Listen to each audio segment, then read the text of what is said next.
Éxodo capítulo 14. Habló Jehová a Moisés diciendo: di a los hijos de Israel que den la vuelta y acampen delante de Pi-hahirot, entre Migdol y el mar, hacia Baal-zephón delante de él, acamparéis junto al mar, porque Faraón dirá a los hijos de Israel: encerrados están en la tierra, el desierto los ha encerrado. Aquí hay algo interesante. Cuando Dios saca a Moisés, utiliza a Moisés como el gran libertador para sacarlo de tierra de Faraón a todo su pueblo, Dios le había dicho a Faraón que le diera 3 días en el desierto para que pudieran disfrutar y adorar al Dios de Israel.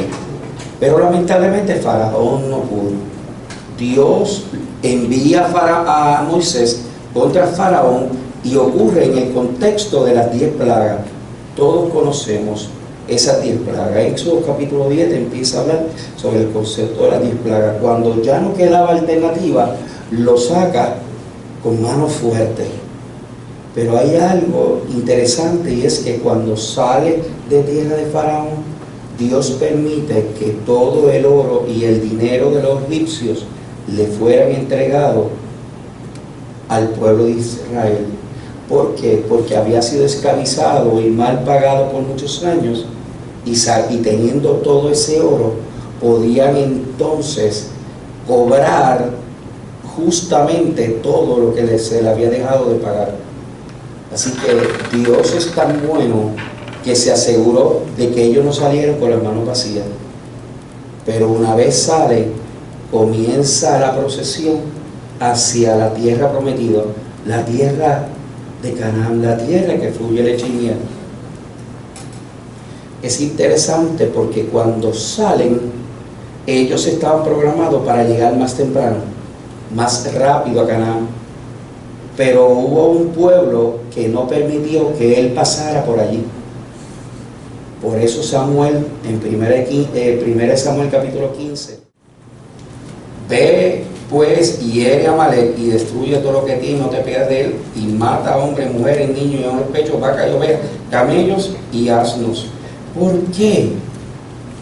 Porque Amalek fue un rey, porque cuando ellos salen de Egipto, ellos tienen que pasar directo a Canaán, pero en el camino tenían que pasar por ese pueblo. El rey era los amalecitas, y Amalek lo que hizo fue que Dios, ¿sabe qué? Por aquí no van a pasar. Y al decir que por aquí no van a pasar, lo que estaban haciendo era que tenían que dar una vuelta aún más amplia para poder llegar a Canaán. Por eso vemos la historia en 1 Samuel capítulo 15, que Dios le dijo: ¿sabes qué? Saúl, mata a Amalek. Saúl no mató a Amalek y terminó Samuel matándolo a él, a sus generaciones, a todo un pueblo, a sus generaciones, porque eran gente mala. Los amalecitas eran malos, odiaban a los israelitas, no lo dejaban pasar, y ellos tuvieron que virar y dar una vuelta enorme para poder llegar a Canaán. En este caso particularmente, Amalek, el rey Amalek, evitó que el pueblo pasara frente a su pueblo.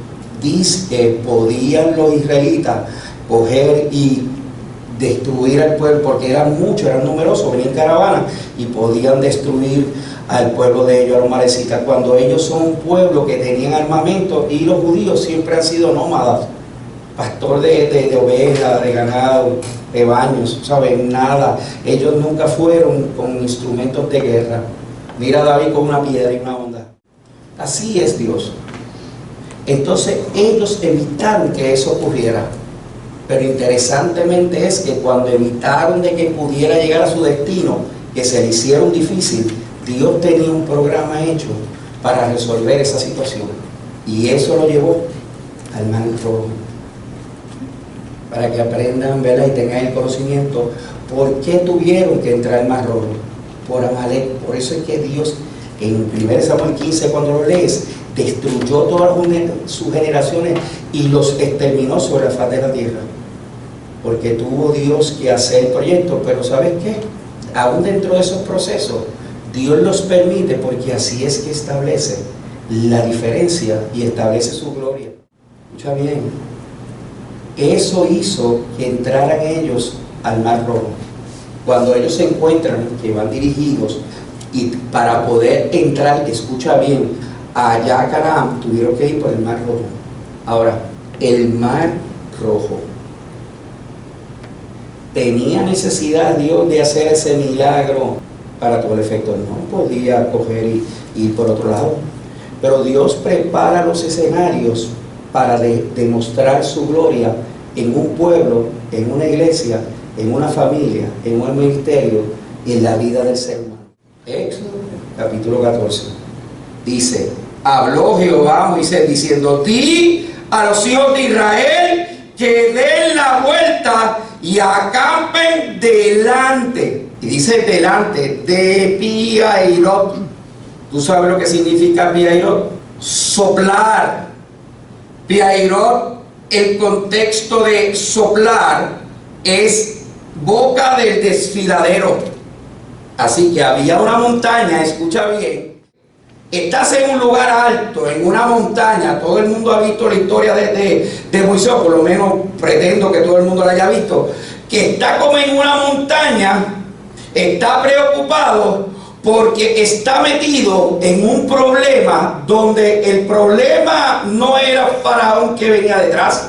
El problema era los mismos de él que siempre estaban quejándose de que las decisiones que él tomaba no eran las correctas. Era un pueblo que todo el tiempo estaba diciendo: es que yo no estoy de acuerdo con Moisés. Se pasan diciendo: no, es que yo no estoy de acuerdo, es que yo no estoy de acuerdo, es que yo no estoy de acuerdo. Y no están de acuerdo con el líder. Inclusive no están de acuerdo ni con ellos mismos. Eso pasa. Ocurre algo interesante, y es que en el caso del pueblo de Israel, todos desde que salieron siempre era una queja, por eso no entraron a tierra prometida. Si ustedes observan, cuando salen, que se encuentran con el mar, están en una montaña, el mar está abajo, es como un desfiladero, el mar está abajo. ¿Y qué es? Dice Pi-hahirot, lo que significa soplar, una boca para soplar, para tirarte por el desfiladero. Y Pi-hahirot es un demonio que lo que hace es que te empuja hacia el desfiladero. Y por lo menos en este caso vemos a Moisés, que cuando el pueblo empieza a presionarlo y decir: yo me hubiera quedado en Egipto, mira a dónde me has traído, mira ahora lo que está ocurriendo, y automáticamente era una quejabanza, ¿verdad? Todo el tiempo, y queja, y lo pueden leer, léalo en la historia completa, y se van a dar cuenta de la queja continua todo el tiempo. ¿Por qué Moisés no entró a tierra prometida? Porque estaba harto del pueblo, y Dios le dijo: háblale a la peña, y él le pegó. Y por eso no entró, porque estaba harto de un pueblo que lo que estaba era quejándose: me falta agua, quiero gonis, quiero comida, yo me hubiera quedado allá, mejor hubiera dado para atrás y me hubiera dejado ahí. Y esa continua división es lo que crea esos problemas, porque no están de acuerdo con el líder que los lleva.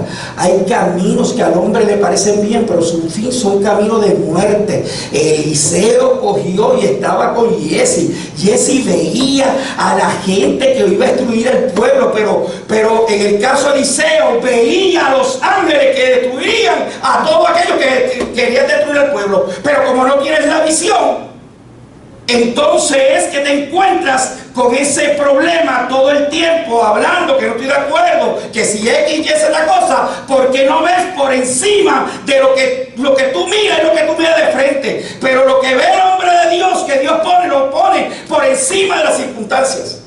Ahora escucha bien. ¿Qué hizo Moisés?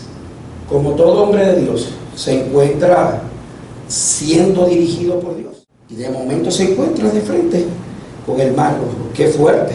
Piensa tú que tú eres el líder y Dios te sigue dirigiendo y te encuentras frente al mar Rojo, y tú ves, quizás estás consciente que tienes un problema donde tú casi no puedes pensar, porque lo que tienes son gente todo el tiempo en contra tuya. Tienes detrás un ejército que te quiere destruir. 2. Y tiene un desfiladero, que hay un mar al frente que no te permite avanzar. Piensa que a veces de tu propia familia te hacen la vida imposible. Piensa en el trabajo, que tú quieres hacer las cosas bien y hay personas que tratan de destruir tu esperanza, de destruir tu paz. Tratan de evitar, y tú sientes la presión por todos lados. Obsérvalo, de frente al Mar Rojo, el desfiladero, gente dentro de ti, dentro de tu fila, que te hace la vida imposible, y gente detrás que te quiere destruir. Así que te sientes que acorralado. Leemos de nuevo. Éxodo capítulo 14, versículo 1 dice: habló Jehová a Moisés diciendo: di a los hijos de Israel que den la vuelta y acampe delante de Pi-hahirot, entre Migdol y el mar, hacia Baal-zephón. Delante de él acamparéis junto al mar, porque Faraón dirá de los hijos de Israel: encerrados están, el desierto los ha encerrado.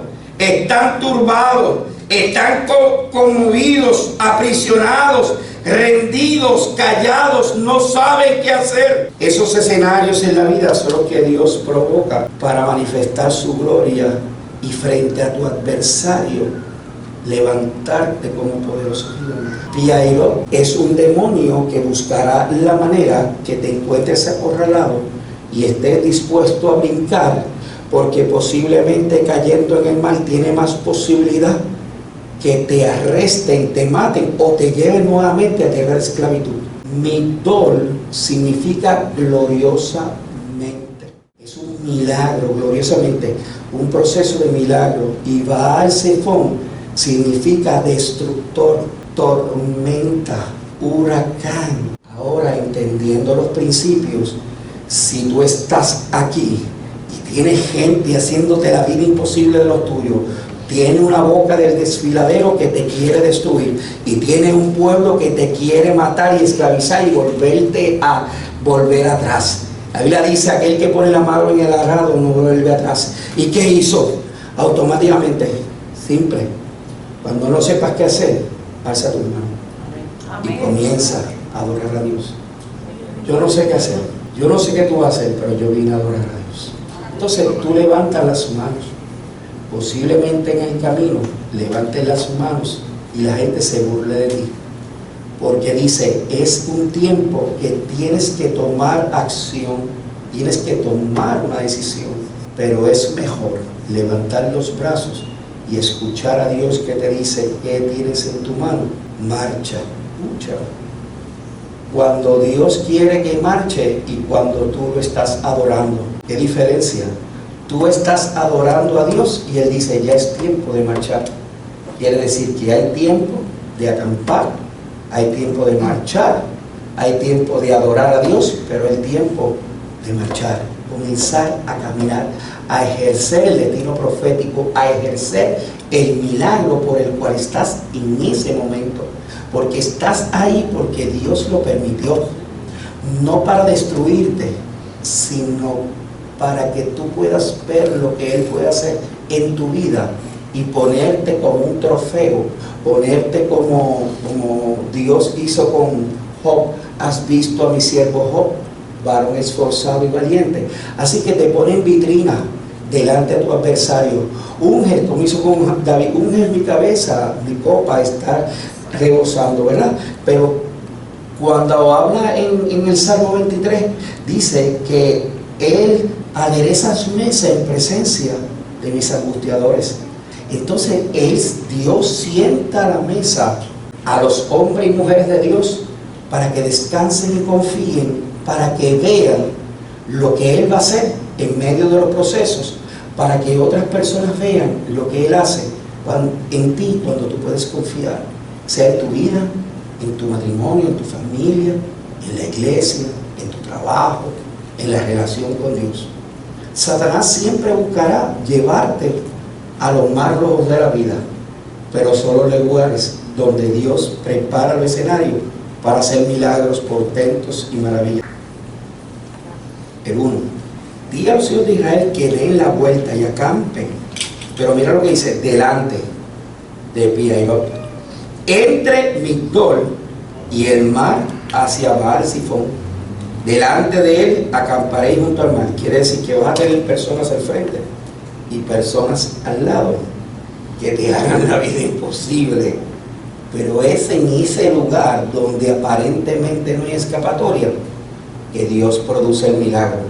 Así que el tema en esta hora es: Jesús divide, descontamina las aguas. ¿Por qué? Porque el ángel de Jehová, por el Espíritu, fue el que hizo ese milagro. Escucha bien. Cuando está ese mar rojo, Él lo divide. Ahora, ¿por qué? ¿Por qué Él divide el mar rojo? Uno a la derecha y otro a la izquierda. Precisamente Migdol, entre Baal-Zifón y entre Pi-hahirot, es el mismo principio. Es lo que está dividiendo lo que ocurre en medio de tu vida para establecer el camino. Allí había una puerta. Moisés no la había visto, pero Jesús es la puerta. Y cuando Él abre, nadie cierra, y cuando Él cierra, nadie abre. Entre dos aguas, allí ya había una puerta. Lo que pasa es que tienes que llegar al frente para que la puerta se abra. Ya el programa está listo. Es una puerta espiritual que estaba abierta, haciendo Jesús la puerta. Por eso cuando el pueblo entró, cuando Él entró, el pueblo entró. Pero cuando Él cerró, el ejército. Cuando Él abre, nadie cierra. Pero cuando Él cierra, nadie abre. Entonces Jesús, siendo el camino, Él establece, abre la puerta y establece Juan 10, el gran pastor, siendo la puerta. Juan 14, el camino, la verdad y la vida. Entonces Él es el camino y establece, Él siendo la verdad, el lugar donde debes andar, y te da la vida, haciendo un milagro que parece dramático, y dice el mar rojo. Pudiéramos decir, según el contexto histórico, los teólogos dicen que habían como unas algas en aquellos tiempos y todas esas cosas. Y otros dicen, bueno, era que era el tiempo donde las aguas estaban bien bajitas y ellos caminaron por allí. Lo más interesante es que cuando tú quieres justificar algo para destruir lo que Dios hizo, quedas en vergüenza. ¿Por qué? Porque si las aguas estaban bajitas, entonces, ¿cómo bendito los carros de Faraón y todo el ejército estaban ahogados? Lanza, todo. Así que podemos ver que era un mar amplio y Dios divide ese mar. Los mares de la vida, Jesús caminó por encima de las aguas, y los mares de la vida que te quieren atormentar, que te quieren dejar ver que no puedes caminar, que no puedes cruzar, Él abre ese mar para que tú puedas entrar, para que tú puedas poseer, para que la gente pueda ver el milagro de Dios en tu vida en medio de las adversidades. Él quiere posesionarse, Él quiere enseñarle al mundo lo que Él puede hacer, que el servirle a Dios es bueno, que el servirle a Dios es una demostración de confianza, que el servirle a Dios es una victoria, de victoria en victoria, donde podemos confiar y saber que Él está con nosotros como poderoso gigante. Amén. Amén. Dale un fuerte aplauso al que vive. Entonces Él es capaz de dividir las aguas que te atormentan de la vida. Él es capaz de dividir aquello que evita el destino profético de tu vida. Él es capaz de abrir y lo que te hace daño, usarlo a tu favor para tú enfrentar los problemas de la vida. Y lo mismo que Satanás tenía, porque Satanás fue el que buscó llevar al pueblo contra la pared para que se sintiera abochornado, para que se sintiera de una manera atormentado, que se sintieran conmovidos, turbados, aprisionados, rendidos. que no puedas hablar ni adorar a Dios porque estés viendo la circunstancia, es los momentos que Él utiliza para demostrar su poder y enseñarle quién es el Dios verdadero, el que acampa alrededor de los que le temen y los defienden. Ese es nuestro Dios. Y cuando le dice, ¿sabes qué? ¿Qué tienes en tu mano? Siempre vas a tener algo que Dios te ha dado, que será instrumento de guerra para tu accionar. Le dice, una vara. ¿Qué vara? Aquella que la usó para convertir el agua en sangre. El río Nilo, esas aguas que representaban el río Nilo oscuro, tenebroso, sin vida, algo que representaba un demonio.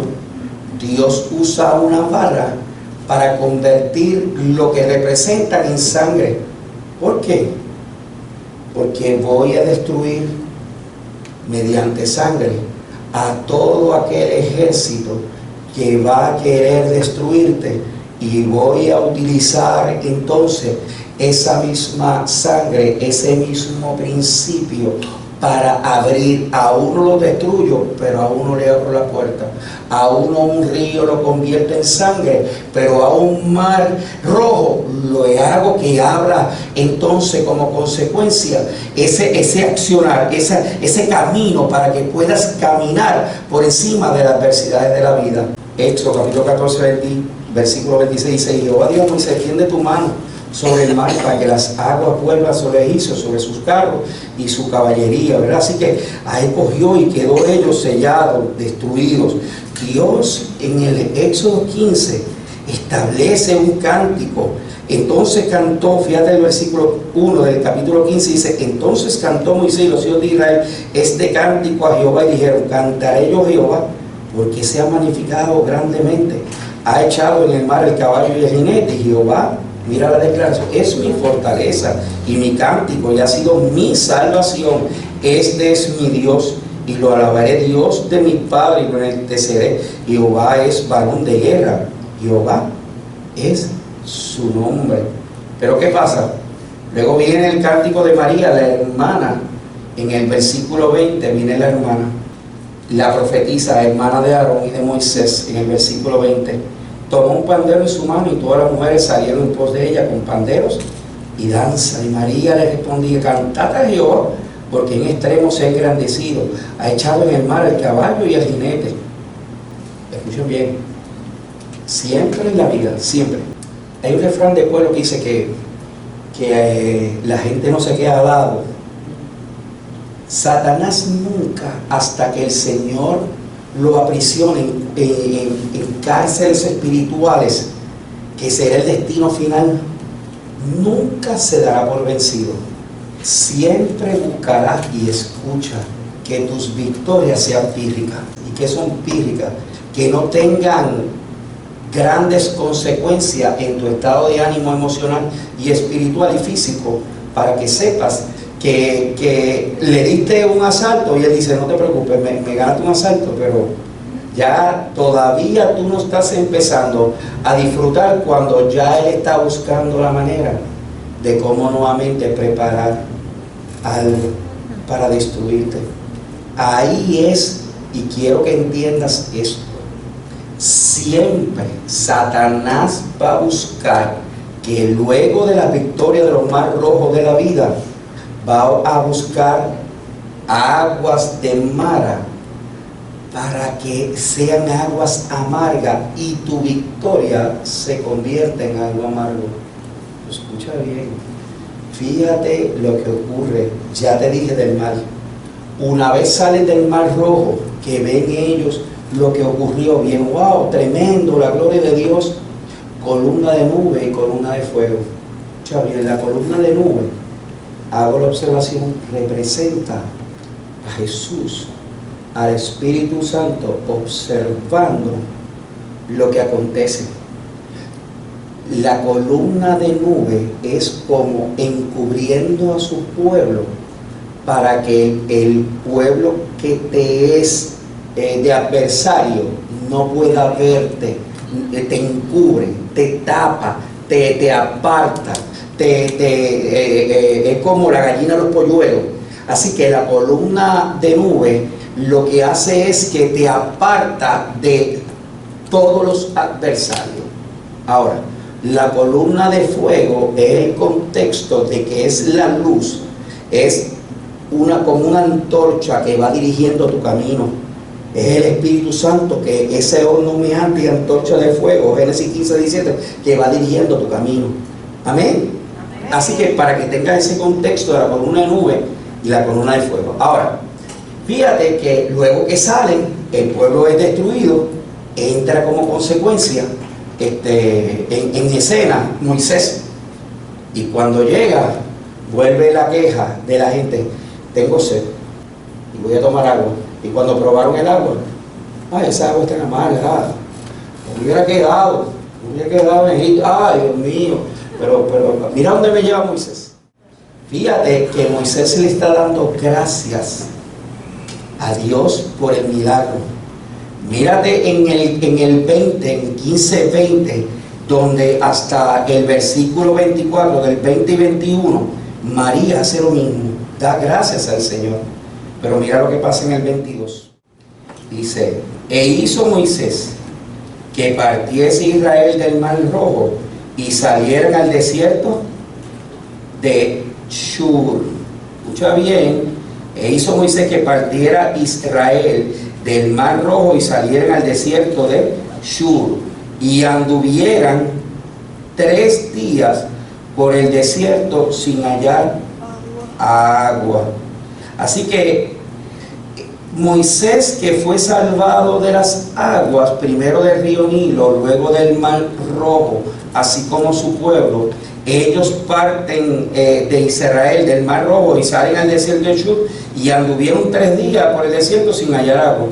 Y llegaron a Mara y no pudieron beber las aguas de Mara porque eran amargas. Por eso le pusieron el nombre de Mara. Entonces el pueblo dijo: wow, Moisés, qué tremendo eres, te respaldamos, pero si tú puedes, ¿verdad? Tengo un poquito de sed. Fíjate que vieron los milagros. El pueblo estaba esclavizado, lo sacan, van en un proyecto de vida, ven columna de nube, columna de fuego, ven que abre el Mar Rojo, llegan allí, todo el mundo contento, y dice que cuando el 23, y llegaron a Mara, y no pudieron beber las aguas de Mara porque eran amargas. Estuvieron 3 días caminando por el desierto y dijeron: wow, estas aguas son amargas. Por eso le pusieron el nombre de Mara. Entonces el pueblo murmuró contra Moisés y dijo: ¿qué hemos de beber? Todos conocen lo que es la murmuración. En vez de decirle: mira, Moisés, ¿qué tú crees que podemos hacer? Poncho, tenemos sed, ¿verdad? Pero sé que Dios ha estado con nosotros, lo ha demostrado. Si Él lo hizo, Él puede hacerlo de nuevo. Hay gente que se entretienen con lo aparente, ven que Dios siempre le ha sido solícito por su pueblo, que lo ha ayudado, lo ha bendecido, y cada vez que tiene un problema en la vida, lo primero que empieza es a tirotear a todo el que está a su lado. Pero esto, y la queja de nuevo, y la murmuración, y eso es lo que odia Dios de la gente, la murmuración, donde todo el tiempo es una murmuración. Escucha bien, y dice: y entonces el pueblo murmuró contra Moisés y dijo: ¿qué hemos de beber? Y Moisés clamó a Jehová, y Jehová le mostró que un árbol, y lo echó en las aguas, y las aguas se endulzaron. ¿Qué árbol? Fíjate, aquí hay 2 principios. Fíjate cómo en medio de unas aguas amargas Dios le enseñó un árbol. Si se lo enseñó, la pregunta ¿sería el único árbol que había allí? Le enseñó un árbol, le reveló un árbol. Quiere decir que posiblemente en los desiertos, lo menos que hay allí son árboles propiamente, sino que Dios tenía diseñado allí un árbol. Y que Él dijo: que lo echó en el mar. un árbol no es una plantita, no es algo insignificante. Un árbol es ancho, en términos generales es ancho y es alto. ¿Y qué hizo Dios? Le dijo, cógete ese árbol que está ahí, que está como, no lo podía arrancar, ¿verdad que no? Quiere decir que estaba como acostado. Jesús, ese árbol, la cruz del Calvario, estaba allí. Cuando ese árbol baja, camino el sacrificio completamente, ese sacrificio te dio vida, porque ya estando arriba, está acostado, y a través de su muerte te dio vida. Entonces esas aguas que estaban amargas, Él las endulzó a través del sacrificio de Jesús. Jesús es el árbol de la vida. Entonces esas aguas amargas, cuando tú sientas que dices, wow, Señor, me sacaste de tierra de esclavitud, de modo que ese árbol está escrito en una criatura, se supone que soy una nueva criatura, pero me encuentro en procesos difíciles, siento que no puedo más, siento que se me hace tan difícil. Sepas que lo único que Él necesita de ti no es que pelees con Satanás, es que tú sigas caminando y confiando en Él. Amén. Porque Él es el que va delante de ti con una nube, con una de fuego. Satanás va a buscar ese desfiladero, soplarte para que caigas, pero tú no tienes que dar ese salto. Él va a abrir el camino.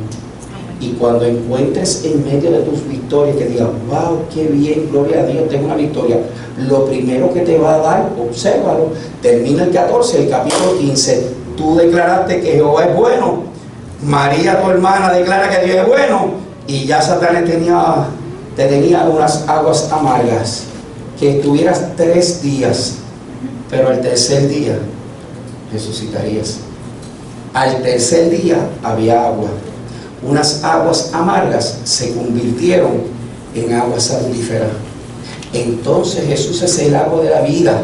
El mundo te dará aguas amargas, pero a través de su muerte y sacrificio de la cruz del Calvario te da agua de vida. Mujer, Juan 4, si tú supieras quién te pide de beber, tú le pedirías agua de vida. Entonces no es aquella agua que vuelve a tener sed, sino aquella agua que yo te doy, para que de tu interior, Juan 7, 37 y 38, corran ríos de agua de vida. Entonces las aguas amargas, luego de una victoria, siempre habrán aguas amargas que querrán que tú digas, wow, también que yo estaba y me vino esto. A veces cogí unos chavitos y de momento cogí unos chavitos y dice, diatre, pues ahora puedo hacerme, y de momento fue la nevera, el aire acondicionado, el carro se me dañó. Te da a beber aguas amargas, pero ¿sabes qué? Siempre Dios estará contigo como poderoso gigante. Y Dios, ¿sabes qué? Te dice que confíes en Él, porque Él te va a enseñar un árbol, el árbol de la vida, Jesús, que puedas comer del fruto. Lo vas a tirar en esas aguas amargas que te han hecho tomar, como la Biblia, al principio la palabra te sabe a hiel, pero después te sabrá a miel, y cambia de NH, así que esa agua amarga, Él la convierte en agua de vida, pozos de agua viva. Dice, y Moisés clamó a Jehová, y Jehová le mostró un árbol y lo echó de las aguas, y las aguas se endulzaron, y allí les dio estatuto y ordenanza, allí los probó. Y dijo, si oyeres atentamente la voz de Jehová tu Dios, e hicieres lo recto delante de sus ojos, y dieres oído a su mandamiento, y guardares todo su estatuto, ninguna enfermedad de las que envié a los egipcios te enviaré a ti, porque yo soy Jehová, tu sanador. Jehová Rafa, físico, emocional y espiritual. Mira lo que dice el 26, y ya termino. Ahora con este versículo 27, ya termino. Escucha bien. Mira lo que dice. Y llegaron ¿a dónde? A él, donde habían 12 fuentes de agua y 70 palmeras, y acamparon allí junto a las aguas. Quiere decir que después que el agua se endulza, vas a llegar a Elim. Elim son palmeras, árboles frondosos, grandes, poderosos, palmeras, el lugar de culto y de descanso. Escucha bien, Elim significa lugar de culto y de descanso, poderoso, valiente. Ahora, ¿qué es lo que está diciendo ahí? Que en los procesos, y entiende esto, que esto es importante, en los procesos de la vida, Dios te saca de tierra de Faraón, de tierra de esclavitud, te hace pasar por procesos camino a lo que te prometió. Satanás intentará desviarte para que no alcance el destino profético. Pasarás entonces el Mar Rojo, donde Satanás estará para tirarte. Va a impedir que eso ocurra. Entre Satanás y tú está el Espíritu Santo guardándote y cuidándote. Es un victor. Ahora, escucha bien. Te abre el Mar Rojo, donde Satanás te quiere atrapar para llevarte atrás. Abre el Mar Rojo. Cantas victoria, procesos de la vida. Disfruta, adora a Dios. Y qué bueno es Dios. Y de momento Satanás, cuando sale por la puerta, ¡pam!, una llamada. Ah, que me pasó es que llega, divino. Pero sabes que si tú confías en el árbol de la vida en Jesús, y tú confías que cuando sales ahí y tú empiezas a entender que cuando te trataron de dar agua amarga, tú puedes decir, ¿sabes qué? Yo sé que mi Redentor vive, porque en esos 3 días de muerte sin agua, al tercer día, Jesús estuvo 3 días acostado ahí, ¿verdad? Su cuerpo aparentemente acostado ahí 3 días, en medio de los desiertos de la vida. Pero ¿sabes qué? Ningún problema pasa de 3 días, porque el tercer día hay resurrección, hay alumbramiento. Tú lo que tienes que esperar un problema, por más tarde, por peor que sea, en 3 días. Al tercer día, Dios abre una puerta a favor tuyo. Y Él lo que va a hacer es que observa, tienes que ver. Le enseñó Dios a Moisés un árbol, el árbol de la vida. Le enseñó un árbol. Mira a la cruz, mira a la crucifixión, mira su muerte y resurrección. Mira que a través de su muerte es que te dio vida, porque pagó el precio en la cruz del Calvario. Así que las aguas amargas de tu vida entonces se convierten en agua dulce y salutífera. Pero luego de pasar eso, entonces te lleva al desierto de Elim. Y el desierto de Elim es la iglesia. Dile que está a tu lado, la iglesia. La iglesia. Mira lo que dice ahí. Para que des gracia, para que puedas disfrutar un tiempo de reposo con tus compañeros, con tus miembros, con tu familia, viendo, escucha bien, llegar a el lugar de culto, es donde tú puedes descansar en su presencia, porque en su presencia hay plenitud de gozo. Yo me alegré, Salmo 84:10, yo me alegré con lo que me decían, a la casa de Jehová iremos, y mejor está un día en su casa que 1000 fuera de ellos. Pues entonces, escucha bien, vas a llegar a Elim, donde habían 12 fuentes de agua. 12 significa gobierno, reino, señorío, dominio. Vayan a Lucas.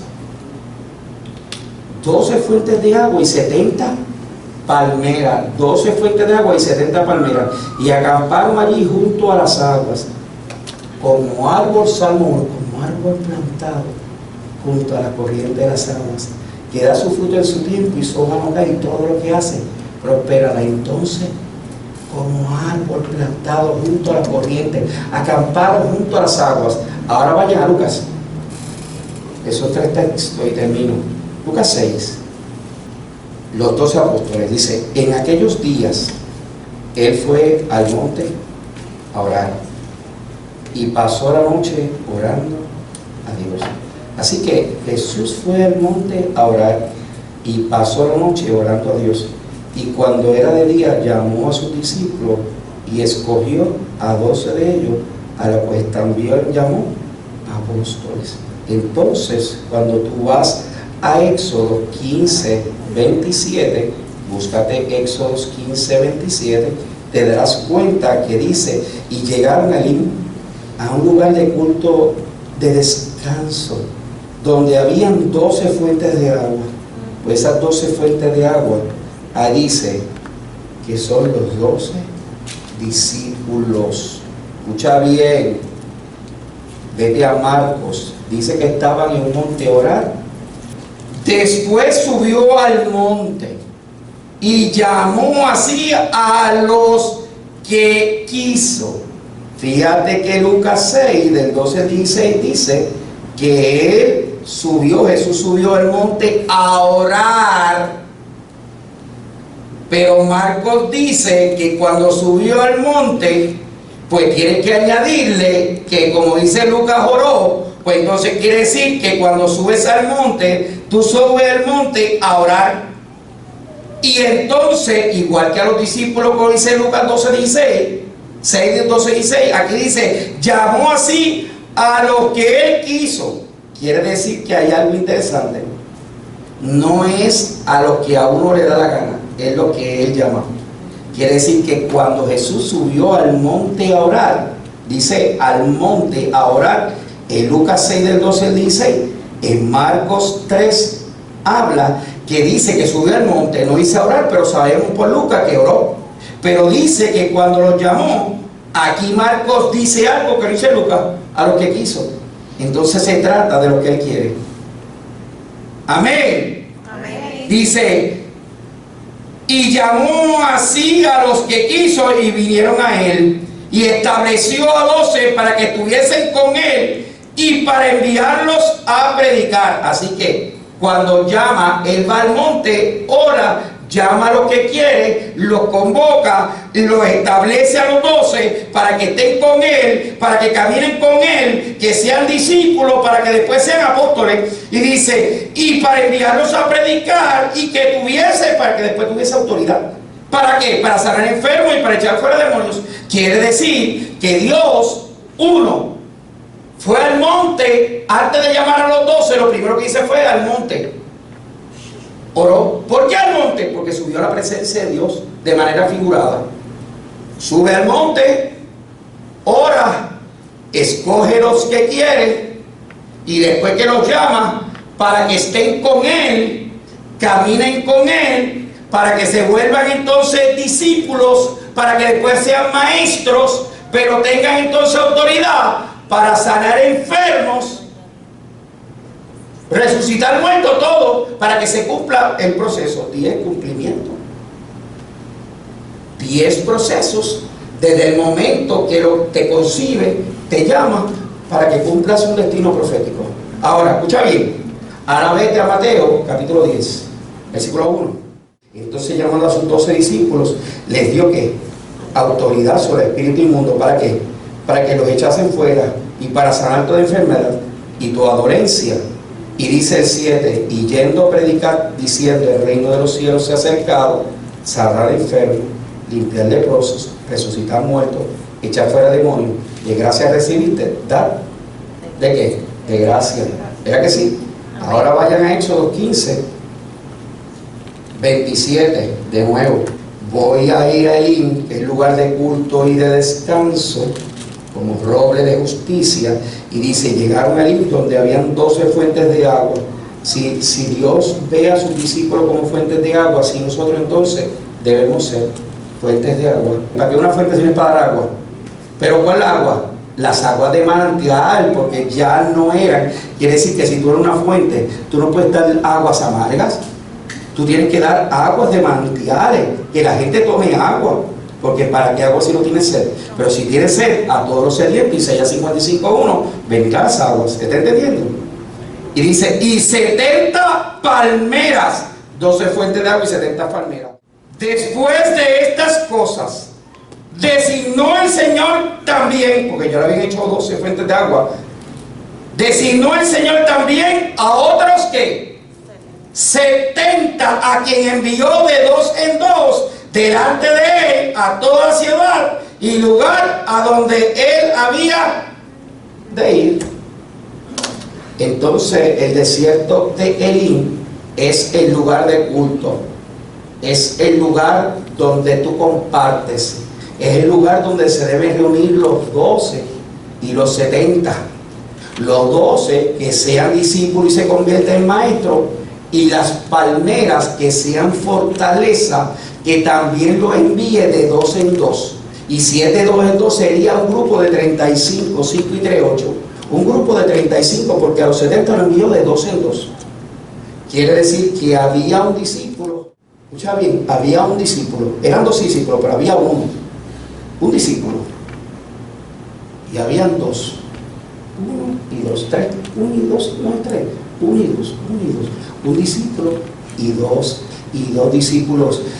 Una fuente y 2 palmeras. Una fuente y 2 palmeras. Una fuente y 2 palmeras. ¿Se está entendiendo? Entonces se trata de que habían fuentes de agua, pero habían palmeras. La fuente es para dar agua, pero la palmera es para que descanses, para que te des sombra en medio de los desiertos de la vida.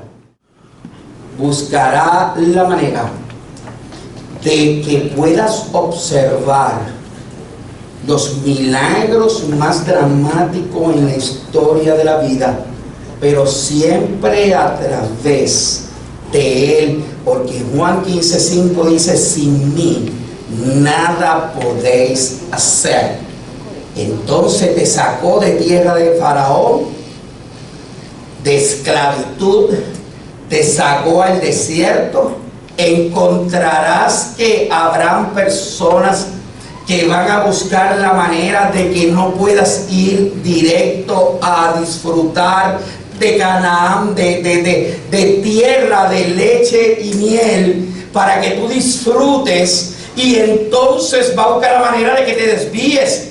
Pero si te mantienes confiado en Dios, Dios se va a encargar de enseñarte que la fidelidad paga, enseñarte que aunque Satanás pudo buscar la manera de desviarte, el haberte mantenido hace que se desarrolle en ti el proyecto de confianza. Es saber que en medio de los desiertos Él está, como columna y como columna de fuego. Él es el victor, que en medio de Baal-Sifón y Pi-Hairot, Él sepa que Él está allí. Y cuando el viento sople que te quiere tirar por el desfiladero, y cuando el destructor y las tormentas de la vida quieran empujarte para que tú caigas y desfallezcas, ¿sabes qué? Lo que tienes que hacer es mantente. Levanta tu mano, que escucharás la voz de Dios, que te va a decir: ¿sabes qué? Que tiene tu vara. La vara es Jesús mismo, que va a caminar contigo. Levanta la vara y vas a ver cómo el mar rojo se abre y caminar en seco. Hay una puerta ahí, hay un camino ahí en el que vas a andar en medio de las circunstancias de la vida, y vas a decir: vas a ver a tus enemigos caer frente a ti, porque cuando dé la media vuelta, todo el que te hizo daño los verás caer. No he visto justo desamparado y su simiente que bendiga el pan. Verás que el que no es contigo contra ti es, y el que contigo no recoge desparrama. Pero Dios está contigo. Sabrás que Dios siempre está como poderoso gigante. Sabrás que Dios siempre es el árbol de la vida, que a través del sacrificio, cuando salgas del mar rojo y veas las aguas amargas y digas: Señor, te he servido en espíritu y en verdad, y me siento que cuando siento que no tengo más, estoy 3 días esperando en ti, pero el tercer día Él resucitó, Él te dio vida. Ve y busca y confía en ese árbol, el árbol de la vida. Busca entonces la cruz, busca el Calvario. Él pagó el precio de la cruz del Calvario por ti. Colosenses 2, 14 y 15. Según el acta de los decretos que nos era contraria, Él pagó el precio de la cruz del Calvario por ti. Y verás que caerán, y sin mí lo harán, y delante de ti caerán. Esa es la promesa que Dios tiene. Aquel que conspirare contra ti, sin mí lo hará, y delante de ti caerá. Isaías 54, 15 y 17. Entonces esas aguas tomarás del agua de la vida. Él te va a llevar el himno a la iglesia, al ministerio Casa de Dios, un nuevo comienzo, para que tengas nuevos futuro, para que seas fuente de agua de vida, para que seas palmera. Si no puedes dar agua, da sombra, pero tienes que hacer algo. Si no puedes dar agua, da sombra. Cuida, fortalece. En medio de las circunstancias, las palmeras son testimonio de la verdad, que se mantienen como árbol plantado junto a las corrientes de las aguas, que da su fruto en su tiempo y su hoja, todo lo que hace prosperará. Dale un fuerte aplauso al que vive. A él sea la gloria, a él sea la honra. Si no tienes